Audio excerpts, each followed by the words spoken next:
నా భర్త వారికి మాట కూడా ఇచ్చేశారు. ఆదం ఖాన్ సాహెబ్ మా వారికి కోటలో గొప్ప ఉద్యోగం ఇప్పిస్తానని వాగ్దానం చేశారు. వారు మాకు ఎన్నో ఉపకారాలు చేశారు. చూడండి, మీరే చూడండి, మా తస్లింకి ఇంతటి విలువైన కానుకిచ్చారాయన. ఇంతటి విలువైన కానుకని ఈ రోజుల్లో ఎవరైనా ఇస్తారా? అంతేకాకుండా ఆదం ఖాన్ గారు చాలా దయగల వ్యక్తి. అందుకని మీరు అంత పెద్ద పరిహారం చెల్లిస్తారా? తమరి కుమార్తె జీవితం, తన బాల్యం, తన భవిష్యత్తు అన్ని అపాయంలో పడుతున్నాయి. నన్ను మన్నించండి బేగం సాహెబా. నేను చెప్పాగా, అది ఆదం ఖాన్ గారు మాకు ఎన్నో ఉపకారాలు చేశారు. పైగా ఇంకొకటేంటంటే మా వారిని నేను ధిక్కరించలేను. అంటే మీ కుమార్తె పట్ల మీకు అసలు బాధ్యత లేదంటారా? మేము చిన్నవాళ్లం కదా, ఇంకా మా బాధ్యతలు కూడా చిన్నవిగానే ఉంటాయి. తన్ని పెంచి పోషించి ఇంత పెద్దదాన్ని చేశాను. ఇకపై దాని తలరాత వాళ్ల నాన్నగారు ఏ నిర్ణయం తీసుకున్నా మంచి నిర్ణయమే అయి ఉంటుంది. నేనందులో జోక్యం చేసుకోను. అమ్మేజా, నాకు ఆదాం ఖాన్ గారిని చూస్తే చాలా భయమేస్తుంది.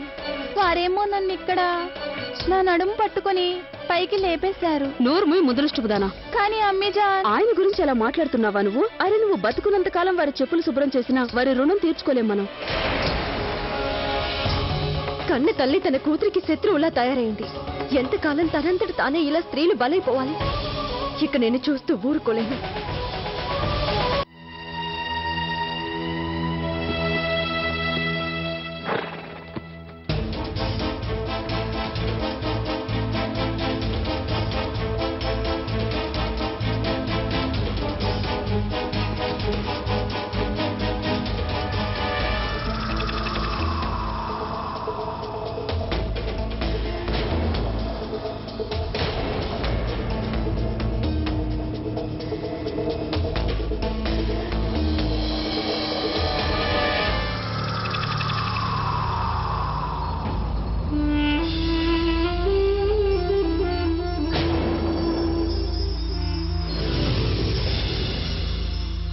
జోదా బేగం గారికి ఆదం ఖాన్ సలాములు. ఇక్కడున్నారేమిటి? ఇక్కడికి రావడం తమరి స్థాయికి తగినది కాదు. స్థాయి అనేది మొగలాయి సుబేదార్కి కూడా తక్కువ కాదు ఆదం ఖాన్ గారు. మరి మీరిక్కడికి ఎందుకు వచ్చారో నేను కొంచెం తెలుసుకోవచ్చా? నాకంటే తప్పదు. ప్రజల కష్టసుఖాలు అడగాలనిపించింది, అందుకే వచ్చాను. మరి మీరు? మేము అందుకే వచ్చామనుకోండి. సామ్రాజ్యపు అధికారుల వల్ల ప్రజలకేమైనా ఇబ్బందిగా ఉందా అని ప్రజల్ని అడగడానికి వచ్చాను. అంటే మీ ఉద్దేశం? మా ఉద్దేశం ఏంటనేది మీకు బాగా తెలుసు. నాకు మీ ఉద్దేశం ఏంటో తెలిసిపోయింది. కానీ ఒకటి గుర్తుంచుకోండి, నేను మీ నీచమైన ఉద్దేశాన్ని ఎన్నటికీ నెరవేరనివ్వను.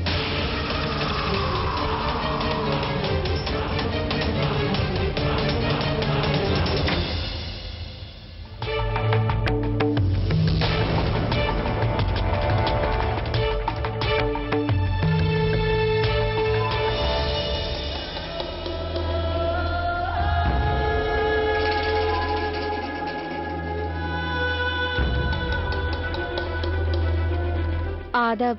లోపలికి దయచేయండి హుజూర్. రాను, నేను ఇక్కడే ఉంటాను. తస్లీం.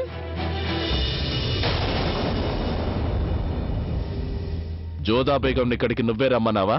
లేదు హుజూర్, ఈ దాసి అలాంటి తప్పు ఎందుకు చేస్తుంది? తనంతట తనే ఇక్కడికి వచ్చారు. నేను వారికి చెప్తూనే ఉన్నాను, అది ఆదం ఖాన్ సాహెబ్ మాకు ఎన్నో ఉపకారాలు చేసిన సంగతి. అందువల్ల నేను తెలుసుకోదలిచింది ఒక్కటే, ఆ జోదా బేగం ఇక్కడికి ఎందుకు వచ్చింది, మీతో ఏం మాట్లాడింది?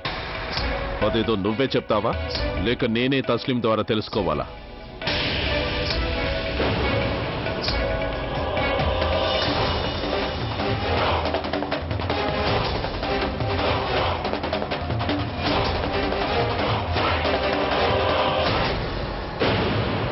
అంత ధైర్యమా తనకి? హుజూర్, అదంతా వదిలేయండి. మేము ఆవిడ చెప్పింది పట్టించుకోలేదు. నేను ఆవిడకి స్పష్టంగా చెప్పేశాను, సుబేదార్ సాహెబ్ నన్ను, నా కూతుర్ని బాగా చూసుకుంటారని చెప్పాను. అందుకని ఆయన ఏం చెప్తారో అది మేము చేస్తామని చెప్పాను. సరే, అయితే ఒక పని చేయి. నువ్వు ఇవాళ సాయంత్రం భవనానికి వచ్చాయి. చాలా ముఖ్యమైన పనుంది. తమరి ఆజ్ఞ పాటిస్తాను హుజూర్. అన్నట్టు నీతో పాటు తస్లీంని కూడా తీసుకురా. ఇది తస్లీం కోసం.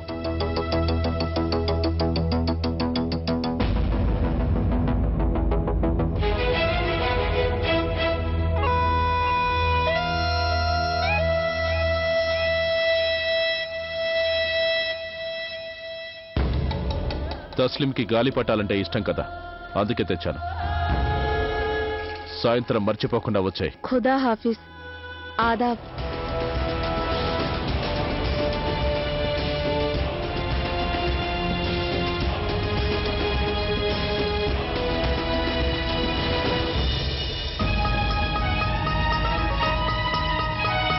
ఏంటో పని?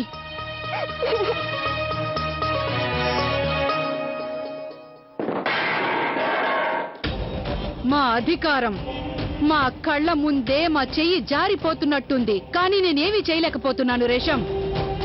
ఎందుకంటే మాకు అధికారం ఇచ్చిన వాడే మా అధికారాలన్నీ లాగేసుకుంటున్నాడు. జలాల్. నాకెందుకిలా అనిపిస్తోంది కానీ జలాల్కి నా మీద కంటే వేరొకరి మీద నమ్మకం కుదిరినట్టుంది. జోదా బేగం వ్యవహారంలో తను నన్ను దూరంగా ఉంచేశాడు.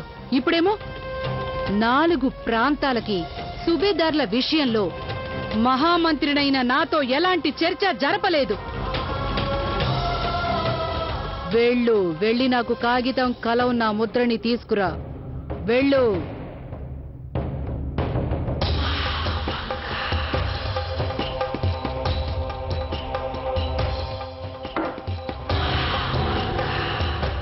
ఈ వర్తమానం వెంటనే తక్షణమే షహన్షా దగ్గరికి తీసుకువెళ్ళు.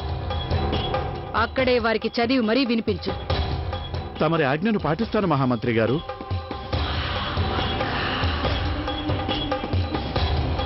తాతగారిచ్చిన కానుకలు తీసుకుని ఆమేర్ నుంచి చాలా ముందుగానే బయలుదేరాను నేను. దారిలో వాతావరణం మారిపోయేసరికి రావడానికి ఆలస్యమైంది. తమరి జన్మదిన వేడుకకి రాలేకపోయినందుకు క్షమాపణలు కోరుకుంటున్నాను. క్షమాపణలు దేనికి మాన్సింగ్? వాతావరణాన్ని ఎవరూ నియంత్రించలేరు. మా తరపున భార్మలు గారికి మా శుక్రియా తెలియజేస్తూ వర్తమానం పంపండి. అలాగే వారు పంపిన కానుకకి మేము సంతోషించామని చెప్పండి. సలాం హుజూర్. షహీన్షాకి జేము జేము. రేషన్ ఖాన్ తమర్ని కలవడానికి అనుమతి కోరుతున్నారు హుజూర్. పంపించు తన్ని. మాన్సింగ్ ఇక్కడ ఉండటానికి అన్ని ఏర్పాట్లు చేయండి. వారి అతిథి సత్కారానికి లోటు రాకూడదు. వెళ్ళొస్తాం షహీన్షా.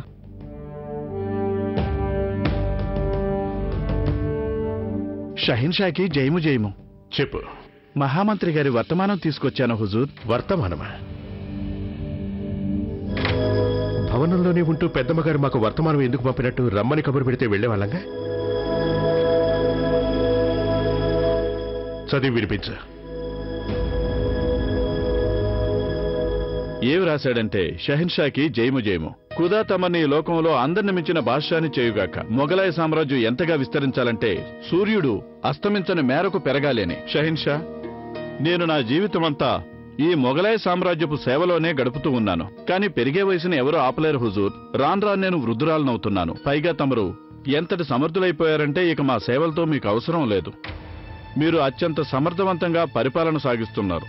ఇక ఏ నిర్ణయమైనా గొప్పగా తీసుకోగల సమర్థులైపోయారు. నా విజ్ఞప్తి ఏంటంటే నన్ను మహామంత్రి పదవి నుండి విముక్తురాలను చేయవలసిందిగా కోరుతున్నాను. నేను పవిత్ర మక్కాకి వెళ్లేందుకు అనుమతి కోరుతున్నాను. నేను నా శేష జీవితాన్ని అక్కడే తమరి కోసం, మొఘలాయ సామ్రాజ్యం కోసం ఖుదాని ప్రార్థిస్తూ గడపదలిచాను. జగద్రక్షకుడు తమని సదా రక్షించుగాక.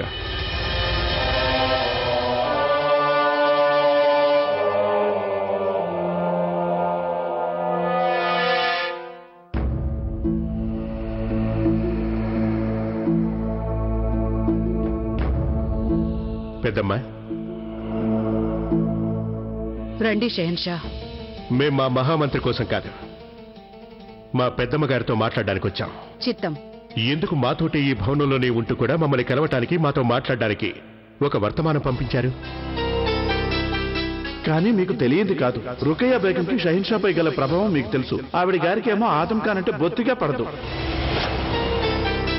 జీవితంలో సాధారణంగా ఎన్నో విషయాలు తొలిసారిగా జరుగుతాయి జలాల్. ఎలాగంటే కొన్నాళ్ల క్రితం తొలిసారిగా తమరు జన్మించారు, తొలిసారిగా కిరీటం ధరించారు, తొలిసారిగా మీరు షహన్షా అయ్యారు, తొలిసారిగా ఈ భవనంలో మా కుమారుడైన జలాల్ కొన్ని విషయాల్లో మా ప్రమేయం లేదనుకున్నాడు.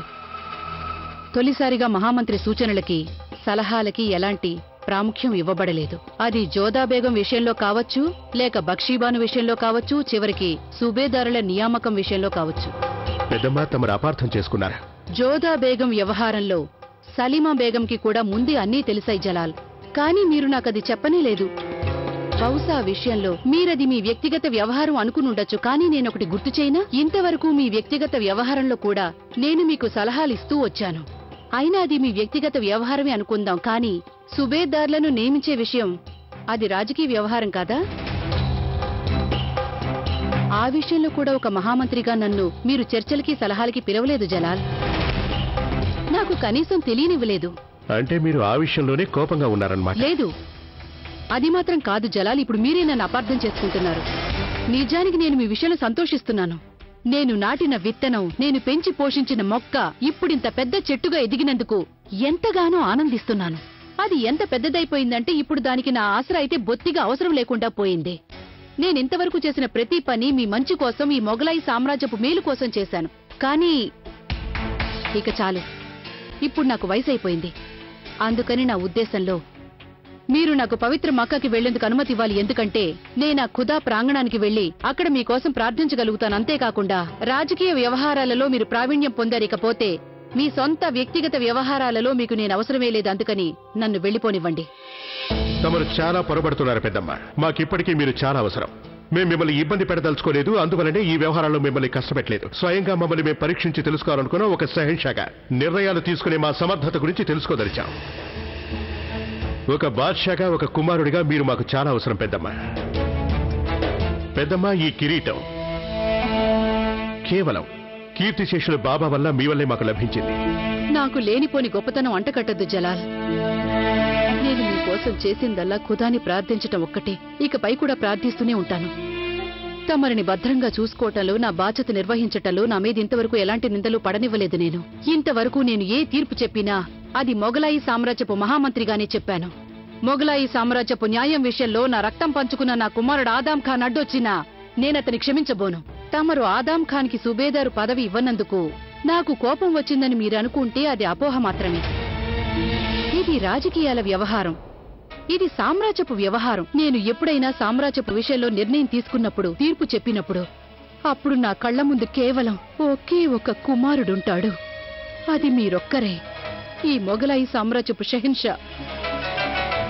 కానీ 4 ప్రాంతాలకి సుబేదార్ల నియామక విషయంలో మీరు ఒక మహామంత్రినైన నాతో ఎలాంటి చర్చా సంప్రదింపులు జరపలేదు. అది నాకు బాధగానే ఉంటుంది. నేనలా ప్రవర్తించడం తప్పు కాబోదు. పెద్దమ్మ, దయచేసి మా మాట నమ్మండి. మిమ్మల్ని బాధ పెట్టడం మా ఉద్దేశం కానే కాదు. అలాగే నేను మరొకటి కూడా నమ్ముతున్నాను జలాల్. ఇప్పుడు మీరు మీ నిర్ణయాలు మీరే తీసుకోగల సమర్థులని నా నమ్మకం. అందువల్లే నేను మిమ్మల్ని వేడుకుంటున్నాను. నేను పవిత్రమైన మక్కాకి వెళ్ళటానికి నాకు అనుమతి ఇవ్వమంటున్నాను. మమ్మల్ని మీరు నిజంగా మీ కొడుకుగానే భావిస్తున్నారా? ఆదాం కంటే ఎక్కువగా జలాల్. మరి మీకు బాద్షా నిర్ణయాల మీద నమ్మకం ఉందా? ఎంతో నమ్మకం ఉంది. అయితే ఓ కుమారుడిగా మేము మిమ్మల్ని వేడుకుంటోంది ఏంటంటే, మాకు మీ నీడలో ఉండే అవకాశాన్ని దూరం చేయకండి. ఒక బాద్షాగా మా ఆదేశం ఏమిటంటే, మీరు ఈ భవనం వదిలి వెళ్లిపోవడానికి వీల్లేదు. మహామంత్రిగా మీరు మీ పదవిని వదలకూడదు. పెద్దమ్మ, మేం మీకు వాగ్దానం చేస్తున్నాం. ఇక ముందు ఏ వ్యవహారంలోనూ మిమ్మల్ని అలక్ష్యం చేయమని మాటిస్తున్నాం.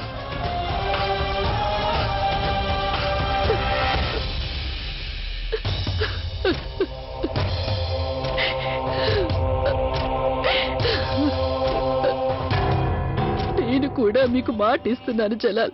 ప్రాణాలు పోయే వరకు నేను మీతోనే ఉంటాను. మిమ్మల్ని విడిచిపెట్టి ఎక్కడికి వెళ్ళను. ఒక మహామంత్రిగా నేను మా షహన్షాకి దూరంగా వెళ్ళను. ఒక పెద్దమ్మగా నేను నా ప్రియమైన కుమారుణ్ణి విడిచి వెళ్ళను.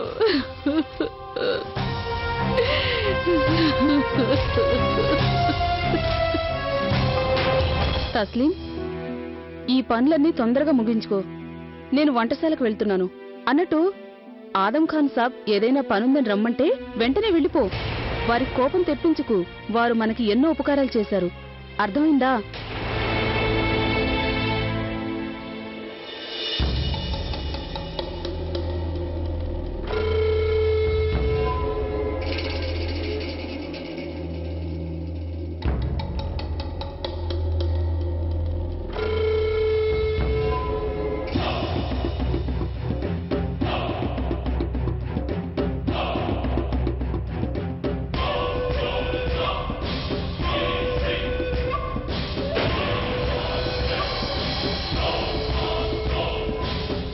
ఏంటి విషయం తస్లీం? ఇవాళ నువ్వు నాకు సలాం చెప్పనే లేదు. సలాం హుజూర్. స్వీకరించాను. వదిలిపెట్టండి నన్ను. నన్ను చూస్తే నీకు భయంగా ఉందా? నేనేమో నీకోసం ఎంతో మంచి కానుక తీసుకొచ్చాను. రా ఒకసారి, వచ్చి ఆ కానుక చూసుకో. రా. చూపిస్తాను రా. వదిలిపెట్టండి నన్ను, నేను మీతో మాట్లాడుకుంటారా? ఆదం ఖాన్, ఆదం ఖాన్, ఆదం ఖాన్.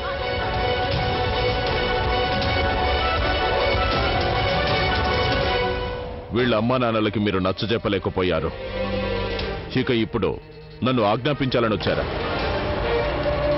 మా దారికి అడ్డు రాకండి. మీకే చెప్పేది, తస్లింని విడిచిపెట్టండి. ఒక మొగలాయి షహిన్షా బేగంగా నేను ఆజ్ఞాపిస్తున్నాను.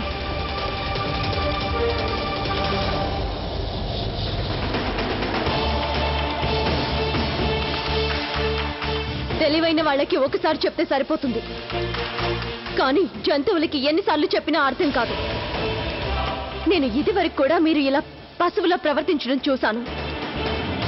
పైగా ఇవాళ ఉదయమేగా నేను మిమ్మల్ని హెచ్చరించాను. అయినా మీకు తలకెక్కలేదా? చీకటి పడిందో లేదో మళ్ళీ మీరు అలాంటి తప్పకే సిద్ధపడిపోయారు. ఇక మిమ్మల్ని క్షమించడానికి కుదరదు.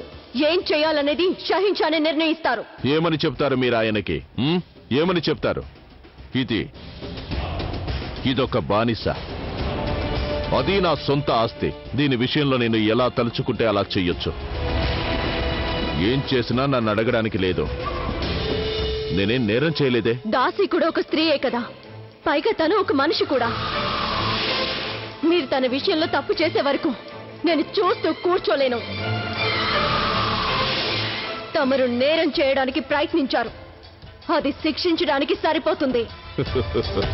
పదే పదే మీరు నన్ను షెహన్షా అంటూ బెదిరిస్తున్నారా?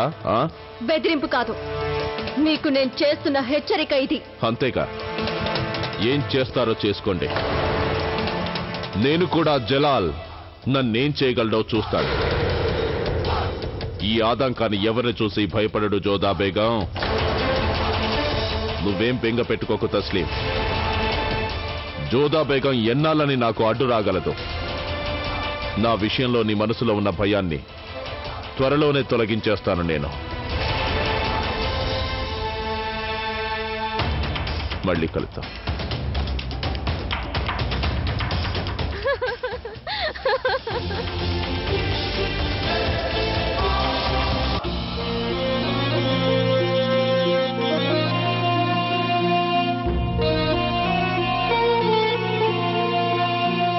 విశ్రాంతికి భంగం కలిగించినందుకు మన్నించండి హుజూర్.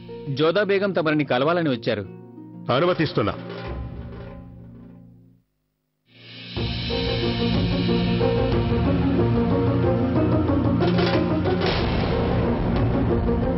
ఏం జరిగింది జోధా బేగం? తమరంత కోపంగా ఉన్నారెందుకు? ఇవాళ మీరు మాకు నమస్కారం కూడా చెప్పలేదు.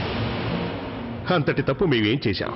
తప్పు చేసింది తమరు కాదు, తమరికి తమ్ముడైనా ఆదం ఖాన్ చేశాడు. మేమిద్దరం ఒకే తల్లిపాలు తాగిన మాట నిజమే, కానీ మా పెద్దమ్మకి అతను ఏకైక సంతానం. అందువల్లే మేము ఎన్నోసార్లు అతని తప్పులు పట్టించుకోలేదు, అతన్ని క్షమించి వదిలేశాం. అంటే ఈ నేరంలో తమరికి కూడా భాగం ఉంది షహిన్షా. ఎందుకంటే నేరస్తుని శిక్షించవలసిన సందర్భంలో అతని క్షమించి వదిలేయడం అంతకంటే పెద్ద నేరం కాగలదు. చాలా కోపంగా ఉన్నారు మీరు. అంత కోపం కలిగించే తప్ప అతను ఏం చేశాడు? అంత ధైర్యం ఎక్కడుంది తనకి? ఒక షహిన్షా బేగంతో తప్పుగా ప్రవర్తించే ధైర్యం లేదు. కానీ తప్పు చేస్తే తప్పే అవుతుంది. అది బేగం పట్ల కావచ్చు, లేక దాసి పట్ల కావచ్చు. ఎందుకంటే ఆ రెండు పరిస్థితుల్లో జరిగే అవమానం సమానమైందే. అందుకు నేను అంగీకరించబోను. మీరు మీ ప్రజల్ని ఎలా కాపాడగలుగుతారు? మీ భవనంలోనే ఒక దాసికి భద్రత లేనప్పుడు?